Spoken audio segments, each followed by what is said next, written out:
ఆధ్యాత్మిక యాత్ర పెను విషాదంగా మారింది. మచైల్ మాతా యాత్రికులపై ఆకస్మిక వరదలు విరుచుకుపడిన ఘటనలో మృతుల సంఖ్య 60 దాటిపోయింది. ఇంకా చాలా మంది ఆచూకీ తెలియటం లేదు. గల్లంతైన వారి కోసం రెస్క్యూ టీమ్స్ కొండ ప్రాంతాలను జల్లెడపడుతున్నాయి. ఆర్మీ, ఎన్డీఆర్ఎఫ్ సహాయక చర్యలు చేపడుతున్నాయి. జమ్మూ కశ్మీర్లోని కిష్టవర్లో ఆకస్మిక వరదలు బీభత్సం సృష్టించిన ఘటనలో మృతుల సంఖ్య భారీగా పెరుగుతోంది. ఇప్పటికే 65 మృతదేహాలు వెలికితీసినట్టు సహాయ బృందాలు ప్రకటించాయి. మరో 167 మందిని కాపాడి హాస్పిటల్స్ కు తరలించాయి. శిథిలాల కింద మరో 500 మంది వరకు ఉండొచ్చని భావిస్తున్నారు. మెరుపు వరదలు ముంచెత్తిన సమయంలో ఘటనా స్థలంలో దాదాపు 1200 మంది ఉన్నారు.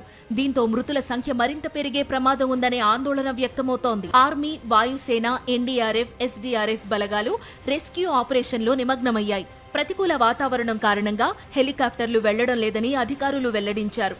దీంతో రోడ్డు మార్గంలోనే క్షతగాత్రులను తరలిస్తున్నారు అధికారులు. కిష్టవర విషాదంపై ప్రధాని మోదీ ఆరా తీశారు. CM Omar Abdullah, lieutenant governor Manoj సిన్హాలకు ఫోన్ చేసి పరిస్థితులు అడిగి తెలుసుకున్నారు.